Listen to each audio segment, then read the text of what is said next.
All right, so this is a sad story. And I guess, I was thinking about it just like 2 minutes ago. I was thinking about, I tell a lot of sad stories. I do. I should like make it a goal. Like I should commit to telling more happy stories. But I can't change the sermon now because, it's too late in the sermon preaching to do that. This is a sad story. But it is an important story.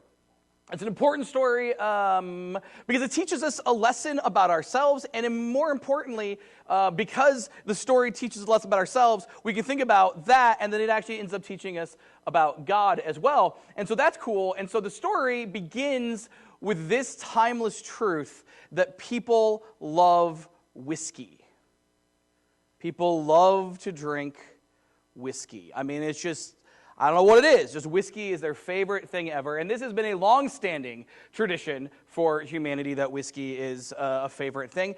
Going back all the way, at least, I don't know when whiskey began. I could have looked that up, but I didn't. But all the way back into the 19th century, whiskey was America's drink of choice. And during the 1850s, which is where our story takes place,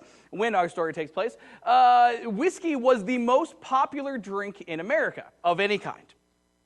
People loved their whiskey. People loved whiskey so much that actually distilleries making whiskey had a really hard time keeping up with the demand for all the whiskey. Everybody wanted so much whiskey that they just had the most difficult time keeping enough on the shelf. The supply was way lower than the demand, is what I'm getting at. And that was especially true in your bigger cities. And in the 19th century, your big cities were all located on the East Coast, but specifically in the northeast of the country. So it was New York, it was Boston, it was Philly, it was just big pockets of places up there. So in the 1850s, if you can kind of imagine it, there's, a distillery in like every corner. They're just everywhere. There's so many people making so many kinds of whiskey. It's outrageous. And so that created a pretty big problem for everyone. And that was waste. Now, I'm not going to pretend like I know everything there is to know about making whiskey. I know next to nothing. I do know, though, that you take things like wheat and rye and grain and, I don't know, something else, other stuff. You take organic material and you basically make drink out of it, and you are left at the end of the process with organic material. You're left with a whole bunch of waste. And some of that, of course, is liquid waste. It's kind of watery, but some of that, most of it even, is this solid organic waste. This solid organic, basically trash with tons of bacteria in it. And it became a problem as time went on, as the distilleries made more and more whiskey to meet the demand or attempt to meet the demand, particularly in places like New York and Boston and Philly. What they realized was they had way more waste than they knew what to do with. And they had no idea what they could do with it or where they could go with it. And so what they said was, okay, we want to do the socially conscious, responsible thing with our waste. I'm just kidding. They said we need to get rid of it in any way we can. And that's when they found some other folks who had an equal need in their industry. And that was farmers. You see, farmers had this thing where, particularly meat and dairy farmers, they had to feed their animals. And feeding animals actual food is expensive, you see. And so they said, okay, well, we got to find some way to feed our animals as inexpensively as possible. They also were not sitting around saying, let's be, environmentally conscious or socially conscious and make sure that what we're doing is the best thing for everybody. And neither did, groups like PETA exist or anything resembling anybody caring about animals. And so one day these farmers heard about all of this waste. We'll call it swill because that's what they called it. They found all of this swill, this whiskey waste, and they said, wait a second, I bet a cow would eat that. And did you know that cows will eat just about anything?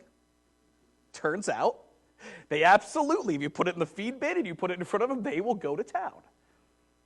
And so it was this wonderful marriage, this harmony between these farmers and these distilleries. The distilleries have all of this waste. They don't know what to do with it. The farmers have all of these cows. They're trying to find out what to feed them. 1 + 1 = 2. And before long, the cows are eating the swill. They're eating the whiskey waste filled with bacteria, which, oh, by the way, we should probably start mentioning now, is toxic and poisonous.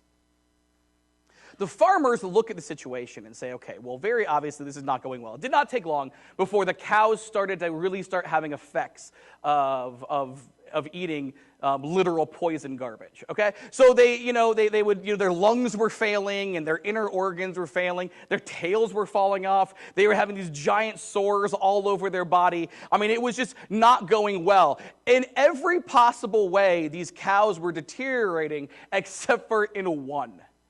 These cows were producing more milk than any cows that anyone had ever seen. Now, we know now what was actually happening. They weren't actually making milk. What was happening was all the toxins in the swill, they actually couldn't be digested by the cow. So if you've got a dairy cow and she can't digest anything, all that she does with the poison is put it right back out into her milk. So what they were seeing as 25 to 50% more milk being produced was actually milk with garbage. But the farmer said, well, look at this. We have more milk than we've ever had before. We could sell this, even at a discount, we could sell it. Okay, it doesn't look great. Okay, this milk is not awesome. This milk, funny enough, the milk actually, normally if you're, really into, raw milk, you can take milk and you can separate, the solid from the liquid. You can make butter from the solid, and then the liquid you just, drink and stuff, put it on your Cheerios. It was weird with this milk because the milk was all sort of poisony, and so you couldn't actually make butter out of it. And they thought, well, that's weird. That's probably a sign we shouldn't give that to people. But then they did anyway because they just did it at a discount. And as it turns out, since they had so much more milk, these cows producing more milk than any cows that anybody had ever seen, they could sell it at a discount and still make a whole lot of money. And so the farmer said, yeah, let's do that. And so they bottled up the milk, the swill milk, the poison milk, and they sent it to market, to the vendors and to the sellers. And that's where things got really fun. Because you see, the vendors and the sellers, they saw the milk. And I guess I should at this point tell you that the milk that was poison sort of looked like poison.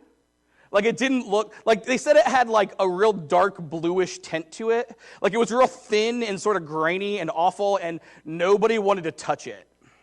And it was at this point that the sellers and the vendors had a choice to make. They could be like, well, let's not sell this because clearly this is terrible for people. Or they could say, what if we just start adding stuff to it to make it look more milky? And so they started adding things that were like thickeners and things that were white. And so they tried flour. We've all added flour to something to thicken it. We've all done that. So they added flour, and they thought, well, that's good, but it's not working great. Then somebody said, what if we tried chalk? And somebody said, that's not food. And they said, get out of here. What are you talking about? So they tried chalk, and chalk was better than flour, but not perfect. What they found was actually perfect was plaster of Paris. The stuff we make ceilings out of. If you add plaster of Paris to poison milk, turns out it looks great. And they put it on the shelf, and they sold it to people. And you think, okay, well, that's gross, but how prevalent was this? In the 1850s, it's estimated that more than 80% of all milk drank in this country was swill milk. Milk made from cows, eating poison from distilleries, cut with plaster of Paris or flour or chalk or whatever, so that way it looked right. But you see, they could never stop because everybody wanted whiskey. Everybody wanted whiskey. And the more whiskey you have, the more waste you have. So during the 1850s, it's estimated that each year this weird thing started happening. This went on for a while, but then it really came to a head. There was saturation in the market, so that between 1850 and 1857, there was more than 50,000 people died drinking this swill milk. And when I say people, I don't mean adults. We were a hardy people 150 years ago. If you survived childhood, you were tough. But there was that childhood thing. It was very small children and infants. Over 8,000 a year died from drinking this milk. The problem was that this was the time of like typhoid and cholera. Babies were dying a lot, and I don't mean to be insensitive, but like the infant mortality rates were real high, and so it was hard really to kind of focus on things, and so everybody sort of let themselves sleep at night thinking, well, babies die anyway, so what's it matter if we're the ones making a profit here, it's fine. And for all we know, we would still be drinking, poison cow milk with plaster of Paris in it, except for the efforts of the media. There was one guy by the name of Frank Leslie who owned a newspaper. And Frank Leslie realized what was happening and took his duties as a citizen and as just as a person very seriously to say, this has to stop. And so for 8 weeks, he talked about nothing but the poison milk. And I imagine, I'm not going to make a fake news joke here. Imagine that for the first few weeks, the distilleries and the cellars and the farmers were able to kind of deflect and say, oh, you just have it out for us. It's a witch hunt. You don't like us. But after 2 months of evidence, people started acting. People didn't stop making it, except they had to. Local governments started saying, you can't sell that. And local governments became state governments. And it took a while. Everything in politics takes a while. But within the next 40 or 50 years, there was a movement towards, let's make this federal. And inspired by what we now know is called the swill milk scandal, in 1906, the Food and Drug Act was enacted. And those are the great-grandfathers and great-grandmothers of our FDA. And the babies stopped dying. But people still loved whiskey. Why do I tell you this story? Well, I tell you this story because I think maybe more than any other story I've ever told or I've ever read illustrates this vital point about our world. You see, if you look at this story, you can ask, okay, what is this story about? It's about milk. But it's not really about milk. And you can say, okay, well, maybe it's about babies. Well, it's not really about babies. It's about whiskey. Well, it's not really about whiskey either. It's about all of that and a lot more. It's sort of like Jenga. You know how like in Jenga, like why does, when you play Jenga and you're pulling the little Jenga blocks out, why does the tower eventually fall? Because everything in the tower is connected. And if you pull out something that connects everything together, the tower falls. This story is like a giant game of Jenga. It starts with people demanding whiskey. We can't get around that. People, this was their favorite thing. And whiskey inherently was something that produced waste. And so it starts with people demanding whiskey. And then it goes into people making the whiskey and having all of this waste and saying, what do we do with it? And then making terrible choices and saying, we'll do whatever we can do to get rid of it. That leads us to farmers. Farmers are sitting here saying, okay, well, we're going to make a terrible choice, and we're going to take the poison waste, and we'll feed it to our cows. The cows get sick. The milk gets tainted. Now the vendors and the sellers, the people who are giving it to mom and pa and baby Timmy, now they have a choice to make. What do we do with this? We can't, this is dark and weird. We'll add the ceiling to it. And then we have milk, and now some people they're drinking the milk, and it goes on for years and years and years and years. And the adults don't get sick, but then the babies get sick and they die. And then it all stops. The Jenga thing falls down because one newspaper says, you know what? Enough's enough. And then the Jenga set blows up when the government steps in and says, hey, enough is enough. The point is, they're all connected. At any point, anyone could have stopped this. I know that because Frank Leslie stopped it. If the vendors had just said, we're not going to sell it. If the farmers had just said, we're not going to feed it to our cows. If the distilleries had said, we're just going to dispose of this responsibly. Imagine that. If the people had said, you know what, our favorite drink is, strawberry milk, not whiskey. Or I don't know other drinks that happened in the 1850s. Strawberry milk is probably just a bunch of chemicals in it. Like they probably didn't have that in the 1850s. I mean, they're delicious chemicals. Probably shouldn't drink those either. Anyway, it's like a Jenga set, like everything is connected to each other. And the truth of the matter is this: we as human beings, we are all connected. And that's annoying because I don't want to be connected to some people. I don't want to be connected to most people. I would rather just live my life and not have any repercussions for what I buy or how I make money or what I support or what I endorse or, the car that I drive or I want to have no repercussions for the things I care about. But you see, the world is like a Jenga set. We're all connected. There is no us and them. We're all connected. It's like this story. Every decision we make impacts somebody else. Whether you like it or not, whether you're happy about it or not, whether you want it to be true or not. Everything we do impacts other people. Some of those things are great, have a great impact, which is why when we do something, we've all, the whole pay it forward thing, I do this little thing and then that's a really good thing and then that leads to another good thing, which leads to another good thing. That stuff is real. Like we can do good things and it has widespread effects, but also we can also pay forward terrible awfulness. Where we do a bad thing, and it leads to a bigger bad thing, which leads to a bigger bad thing, which leads to a bigger bad thing. No one person or one group during the swill milk scandal was responsible. But no one person or group was alleviated of responsibility either. It's like Jenga. And that's the way we are in this world. We all breathe the same air. We all eat food from the same land. We all drink the same water. I mean, we can act like, we're, from the perspective of us, like, we're Ashlanders, or, we live in Boone County, or, we live in Missouri. But if you pay them back, well, now we're all Americans. If you pay them back, well, now it's North America. And you pay them back, and, well, now it's the globe. I mean, if you're looking from space, it all looks the same. It just all depends on your perspective. There is no isolationism here.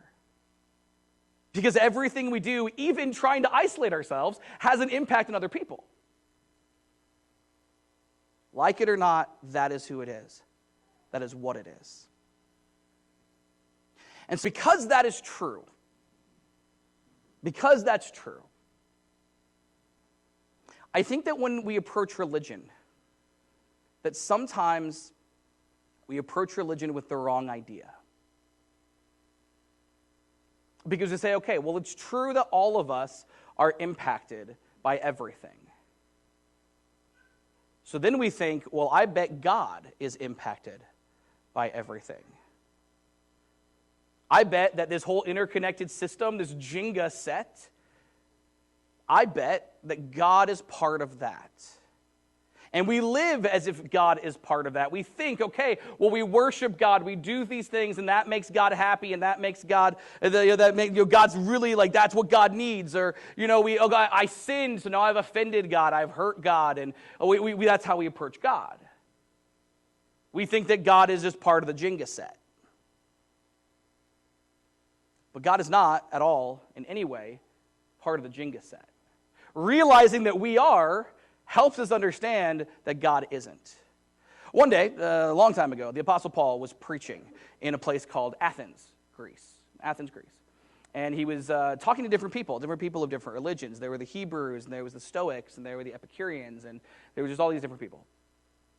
And Paul was talking to him, and then Paul gets invited to preach at this place with this council and this great hall where they talked about all these different ideas. And Paul preached a sermon, and he said something about God that we really need to see this morning.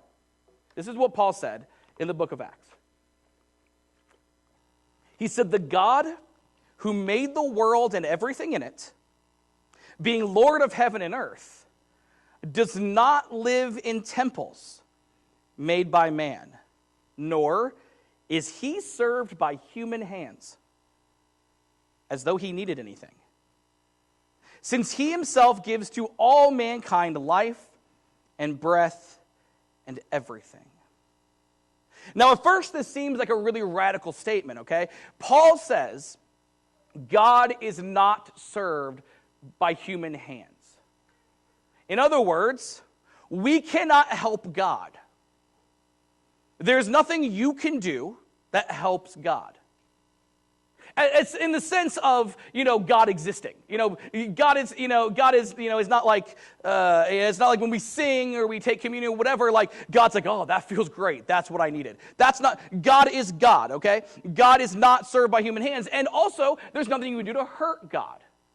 We are simply not powerful enough. We don't exist in the right way to help or hurt God. God exists outside of the Jenga set. In fact, he's not even at the table playing the game Jenga. God exists outside of that. Which is why it's real sort of absurd to think, okay, well, we built this temple, or we built this church, or we have this idol, or we have this Bible, or whatever else, and we say, okay, that's where God is. That's not where God is. God doesn't live anywhere, and God doesn't need us, and God doesn't need anything, and God is not served by anything we say or do. Positively or negatively, nothing we do changes or impacts God in the slightest. Man, is that important for us to hear. But it's interesting, because I'm not sure we need to hear it. I know that Paul's audience doesn't need to hear it.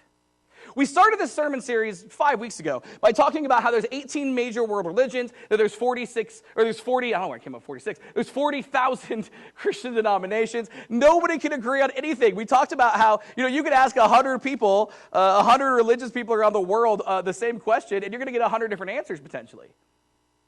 And yet, in this case, there's not a single thing here that Paul, talking to 3 other religions, said that was controversial.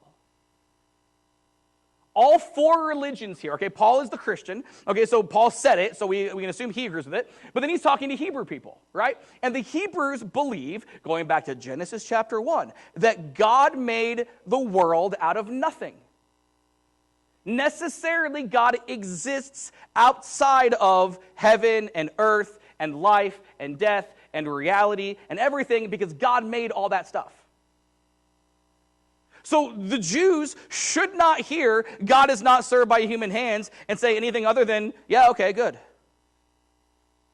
The Stoics believed that God could be seen in nature, but that God existed as part of reality itself. And part of the way they described this a lot is when they talked about God, they looked at the sky. Now, I'm not saying that they knew that planets and stars and meteorites and asteroids and all that stuff existed, okay? And whatever stuff we don't know about that we'll eventually discover, they didn't know that either. So they just looked at the sky and said, man, that's way up there.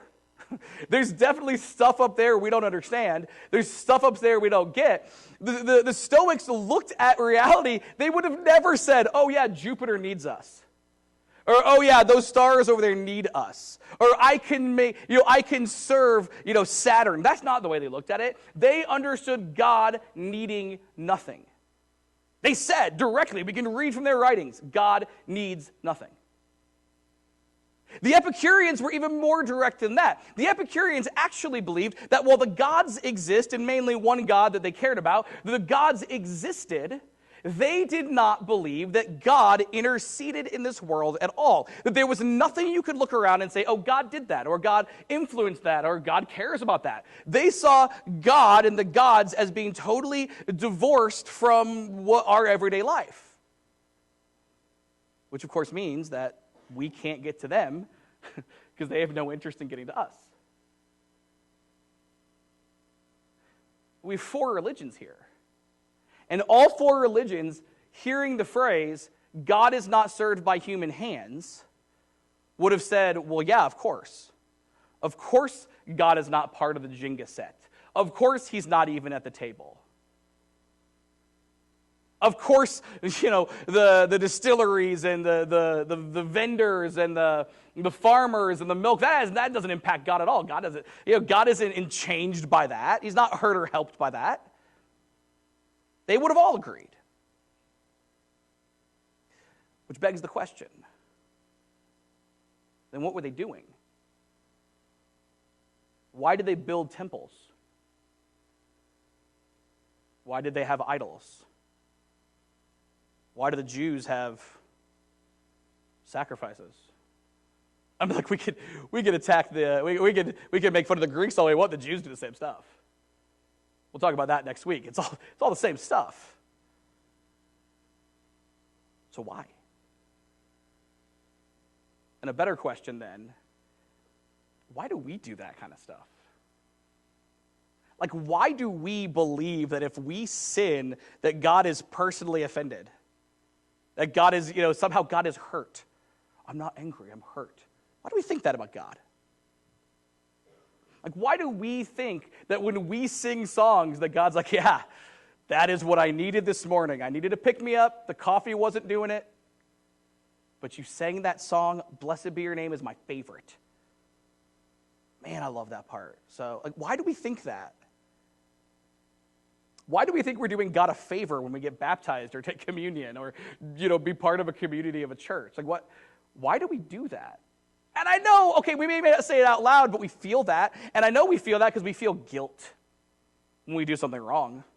And we think, oh, well, is God going to be unhappy? The greatest belief amongst all religions is if we do the right things to make God happy, he will bless us. And if we do the wrong things to make God displeased, he will curse us. That is true across the board, like from the very beginning, from day one of religion, all the way to now, that's how people feel. Why do we feel that way if God is not served by human hands, meaning he is not affected one way or the other? He cannot be hurt, he cannot be helped.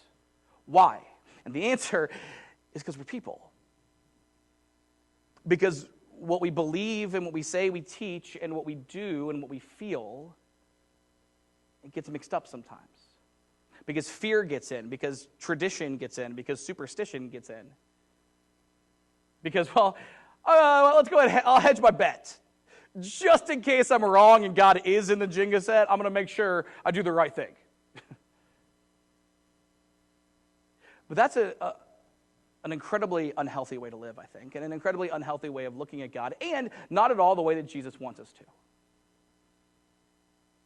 So now we tell this story. One day, towards the end of Jesus' life, just before he was executed, Jesus was talking to a group of people that, just like Paul, was a diverse people. There were Jews, there were Gentiles, there were people who believed various things about various religious topics.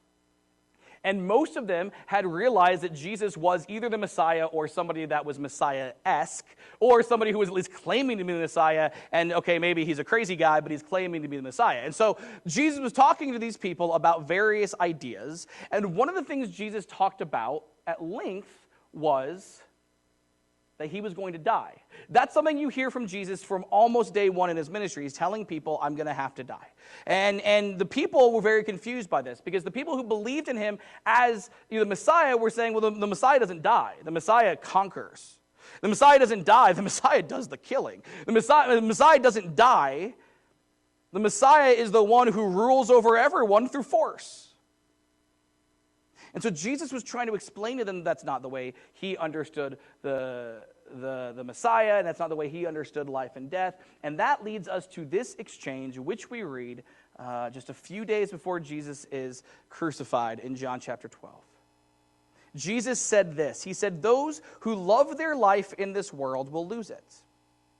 Those who care nothing for their life in this world will keep it for eternity. Anyone who wants to serve me must follow me, because my servants must be where I am. And the Father will honor anyone who serves me." Now, he continued, "My soul is deeply troubled. Should I pray, 'Father, save me from this hour?' But this is the very reason I came. Father, bring glory to your name." Then a voice spoke from heaven, saying, "I have already brought glory to my name, and I will do so again." When the crowd heard the voice, some thought it was thunder, while others declared an angel had spoken to him. But then Jesus told them, "That voice was for your benefit, not mine." Man, we could do a whole sermon on that. Let's not. Let's just hit this. There's a voice from heaven that speaks. That voice from heaven, which we should probably assume is God, says, "I have brought glory to my name, and I will continue to bring glory to my name." That God is glorified. And so you'd think, okay, well, God apparently has some needs or some ability to be changed or whatever. Hurt, helped, whatever.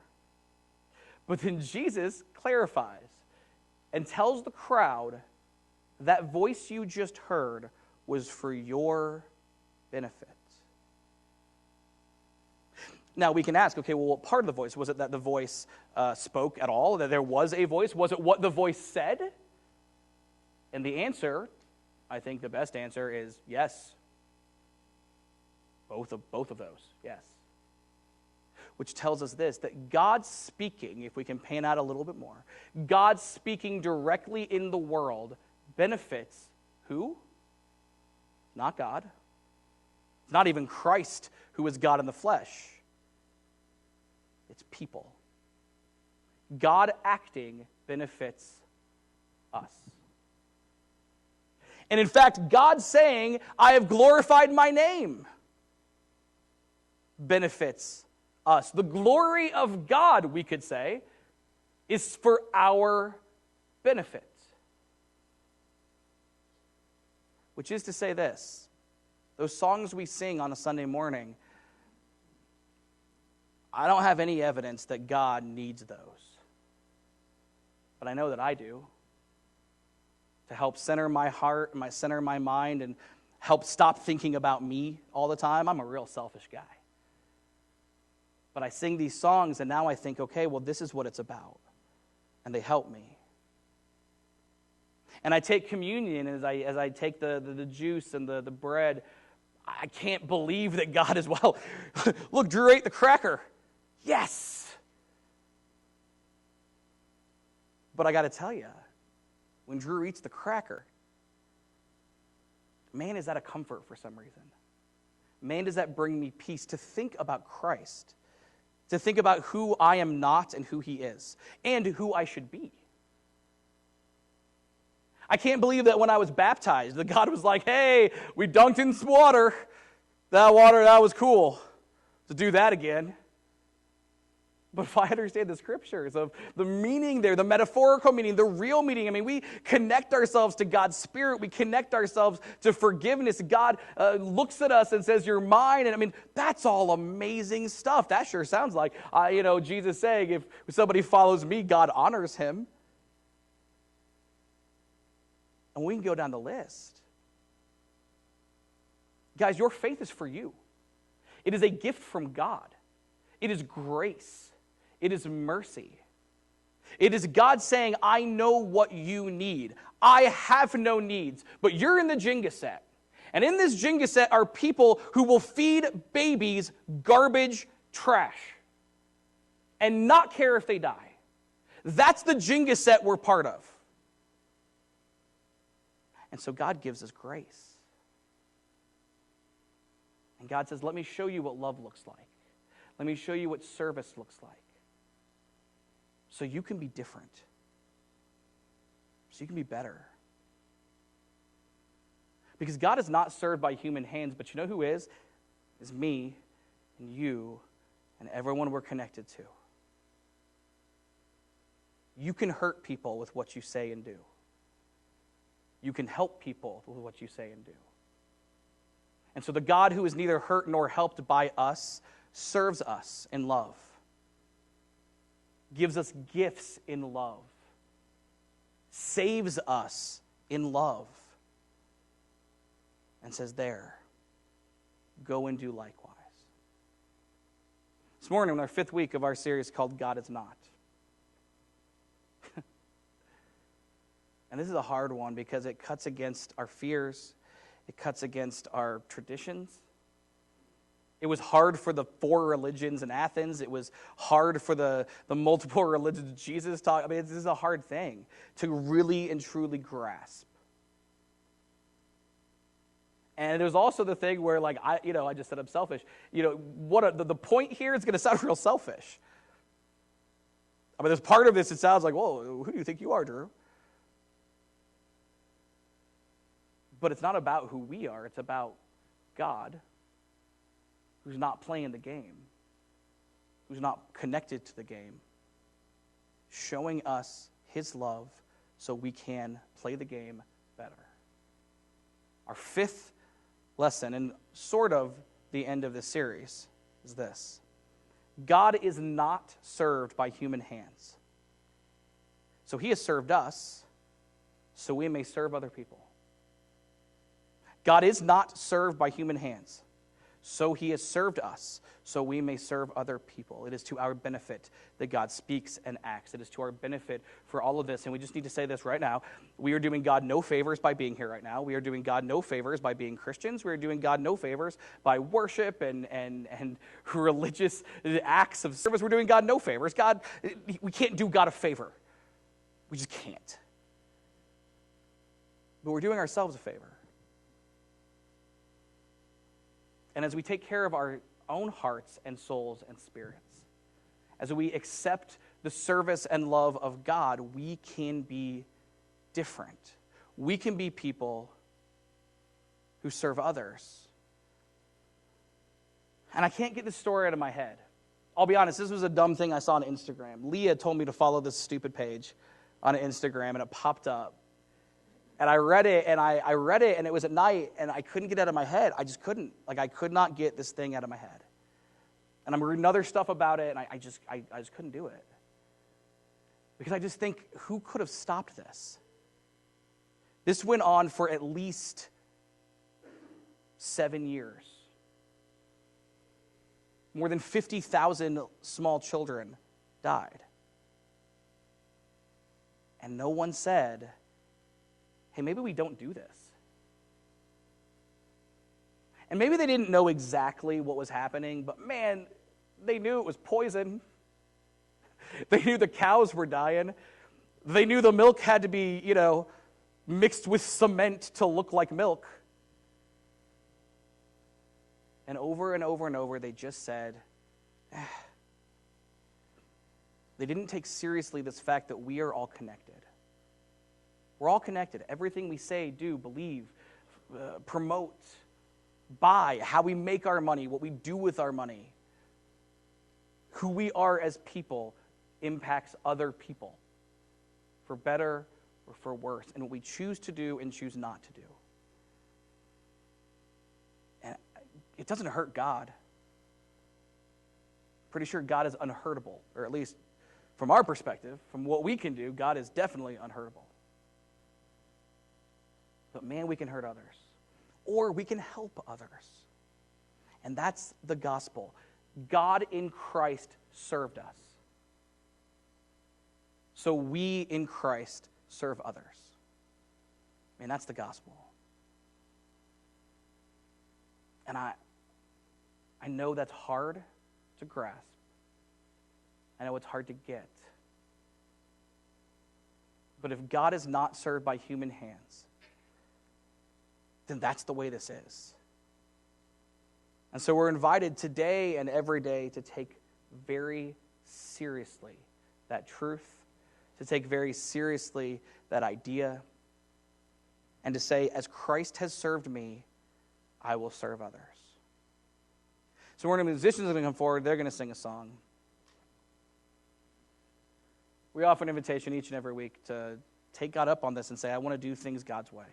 In repentance, we turn our backs on who we used to be and we say, I want things the ways of God. I've been one way in the Jenga set. I want to be a different way now. The Bible teaches that in baptism, it's a picture of that. We connect ourselves to God. We embrace his salvation and forgiveness and spirit. It's symbolic. It's very much not symbolic. It's all of these things. And in baptism, it's a picture of that repentance. If you've never made that decision, we've got a nice warm baptistry. All sorts of folks can do that. Let's talk today or any other day. In the end, we're all connected. And in the end, God has blessed us immeasurably so that we can be a blessing to others. And that is how we follow Christ in this world each and every day. As we stand and as we sing.